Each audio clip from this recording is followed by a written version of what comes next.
Bonjour, aujourd'hui j'avais envie de vous parler de mon Beauty Blender que j'ai acheté chez Kiko il y a de ça quelques jours, quelques semaines.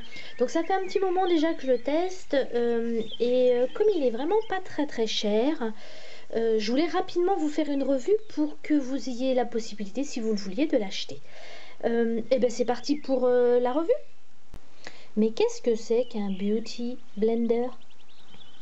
Alors, c'est simplement une éponge pour l'application de fond de teint fluide ou de bébé crème ou de tout ce qui peut être crémeux ou liquide que vous voulez appliquer sur votre visage.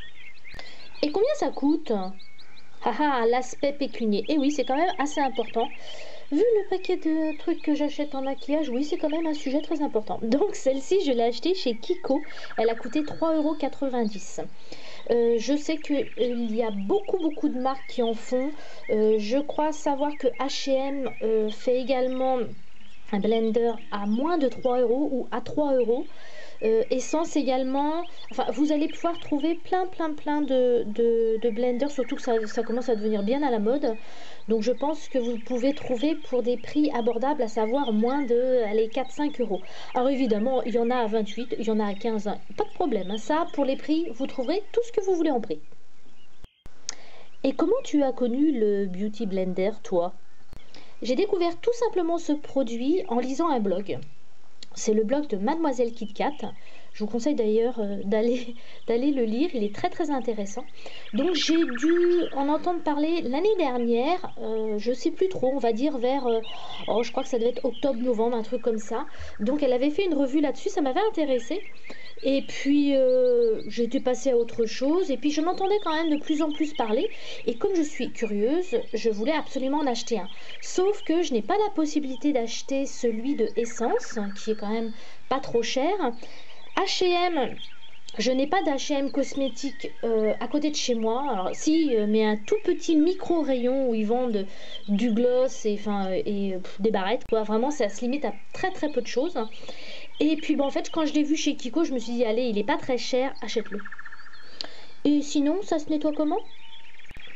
Ouh là là, c'est très compliqué, tout simplement avec de l'eau et du savon. Alors c'est comme ça que moi je nettoie ce produit-là, et également de cette façon-là que je nettoie mes pinceaux. J'ai jamais fait l'achat de produits exprès pour nettoyer les pinceaux, parce que je trouvais pas ça utile. Je pense qu'avec un savon basique, ça nettoie très bien. En tout cas, je le nettoie très bien, ça, avec du savon et de l'eau. C'est un peu contraignant quand même, honnêtement, de le nettoyer. C'est beaucoup plus facile en fait de nettoyer un pinceau. Je trouve que ça va beaucoup plus vite, tout simplement parce que c'est gorgé d'eau et de savon. Donc en fait, il faut bien le rincer. Ça prend un peu de temps en fait pour le rincer. Mais bon, c'est pas non plus énorme. Le séchage, on va dire que ça fait comme pour un pinceau. Ouais, une journée pour sécher. Et il faut le nettoyer tous les jours? Alors là, oui, quand même, je vous conseille de le nettoyer tous les jours, parce que c'est quand même une éponge, donc au contact de l'air, de tout environnement, c'est quand même un nid à microbes. Donc comme c'est quand même quelque chose que vous appliquez sur votre peau, maintenant vous faites bien ce que vous voulez, mais moi je préfère quand même le nettoyer à chaque fois. Et l'application alors, c'est comment? Donc je l'ai testé avec plusieurs fonds de teint. Je ne l'ai pas encore testé avec une bébé crème. Donc, je l'ai testé avec... je vais vous montrer les fonds de teint. Je l'ai testé avec mon fond de teint Clarins. Je l'ai testé avec mon fond de teint Lavera. Je l'ai testé également avec le fond de teint d'Aven qui s'appelle Couvrance. Couvrance, comme ça. Et j'ai testé, et je cherche parce que je ne l'ai pas préparé. Hop! J'ai testé aussi avec mon enlumineur. Donc voilà les produits avec lesquels je l'ai testé. Alors, j'ai pas changé ma technique avec le blender ou le pinceau. À savoir, j'en mets sur le dos de ma main et je prélève. Et après, j'applique sur mon visage, comme pour un pinceau.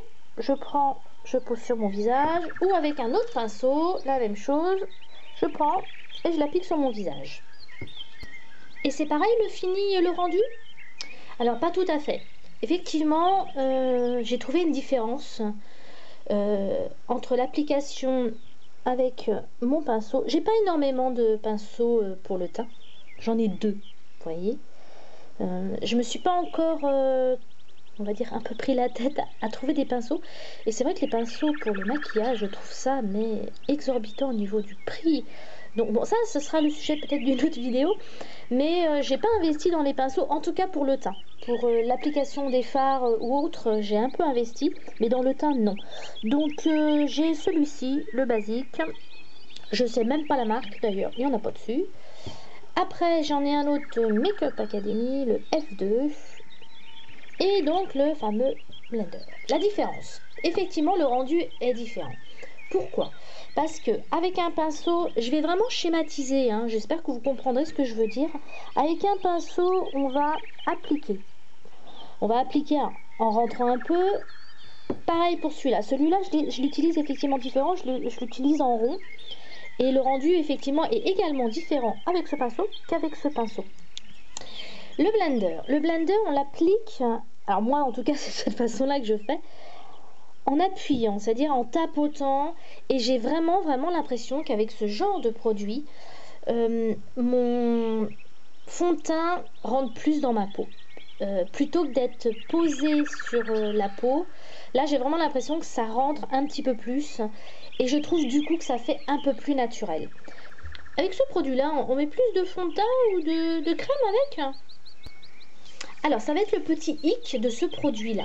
Étant donné que c'est une éponge, ça absorbe le produit. Et oui, effectivement, moi qui utilise depuis très longtemps mon fond de teint, je sais quelle quantité je mets. Je vais prendre l'exemple avec mon Clarins, qui est une pompe, pardon.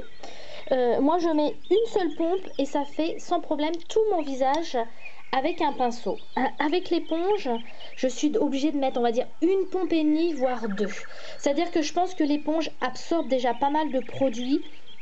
Donc, il y en a un petit peu moins de mise sur votre visage. Donc, le hic de ce produit-là, c'est qu'on consomme beaucoup plus de fond de teint. Bon, le fond de teint, d'accord, on a compris. Mais les autres trucs liquides ou crémeux, t'as essayé de les appliquer avec? Oui, je suis une petite curieuse, donc j'aime bien essayer des trucs. Donc déjà, comme je vous ai montré tout à l'heure, j'ai essayé de mettre mon enlumineur de la marque Nocivé, que j'apprécie énormément, j'aime beaucoup, il est en format pinceau comme ça. Et ben écoutez, pour l'enlumineur, j'ai trouvé ça bof.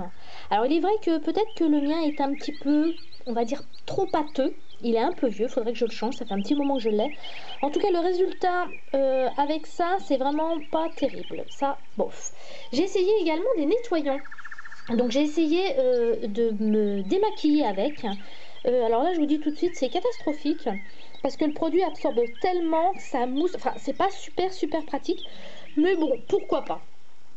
Si je devais le faire, j'achèterais un pour le fond de teint et un deuxième pour le nettoyage. Ce qui est pas terrible pour moi, c'est que moi j'ai une peau assez sensible, parce qu'il faut quand même pas oublier que c'est une éponge, hein. Donc au niveau du nettoyage, ça attaque un peu trop ma peau. Comme n'importe quelle éponge, une éponge par exemple comme ça, c'est pareil. Si je passe un peu trop dessus, ça abîme trop mon visage.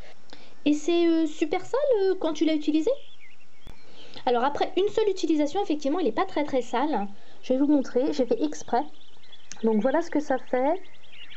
Et là, cette fois-ci, je n'avais pas essayé la pointe pour l'utiliser sous l'œil. Bon alors, tu le rachètes? Tu le rachètes pas? Tu le conseilles ou tu le conseilles pas? Oui, j'aime beaucoup ce produit. Pourquoi? Je vous l'ai déjà dit un petit peu avant, je vais essayer de récapituler tout ça. Parce qu'il n'est pas très cher. Il prend pas beaucoup de place en fait quand même. Hein, ça fait... Donc pour le déplacer, c'est assez pratique. Il applique très bien le fond de teint. Qu'est-ce qui ferait ne pas l'acheter? Effectivement, ce qui me freinerait pour ne pas l'acheter, c'est qu'il consomme beaucoup plus de fond de teint. Donc, suivant le fond de teint que vous utilisez, ça peut ne pas être grave. Mais bon, un fond de teint qui coûte un peu cher, quand vous l'utilisez deux fois plus, parce que c'est presque ça, vous l'utilisez deux fois plus, ça peut être un frein. Mais non, ça va pas me freiner. Je pense que je vais, sauf s'il vieillit très mal, donc ça je pourrais vous redire, Je n'hésiterai pas à refaire une vidéo pour vous dire ah bah finalement je me suis trompée. Mais là depuis le temps que je l'ai, pour l'instant ça va. Si je vois que dans 3 mois il est foutu, alors après chacun voit midi à sa porte. 3,90 € pour 3 mois, bon ça je sais pas. Mais à l'heure actuelle en tout cas oui je le rachète et je vous conseille effectivement de l'acheter. Si vous avez l'occasion, si vous avez un Kiko pas loin de chez vous. Voilà, ma revue est terminée. Bon, bah, j'espère que ça vous a plu, que ça vous a intéressé. Si vous avez un avis différent, bah, surtout vous n'hésitez pas à me le dire ou à commenter surtout. J'espère que ça vous a intéressé. J'attends comme d'habitude vos opinions. Et puis bah écoutez, si vous avez des envies de revues que je vous fasse sur certains produits que j'ai pu acheter, n'hésitez pas, je suis à votre disposition et comme d'habitude je vous dis à bientôt, passez une merveilleuse journée et bye bye.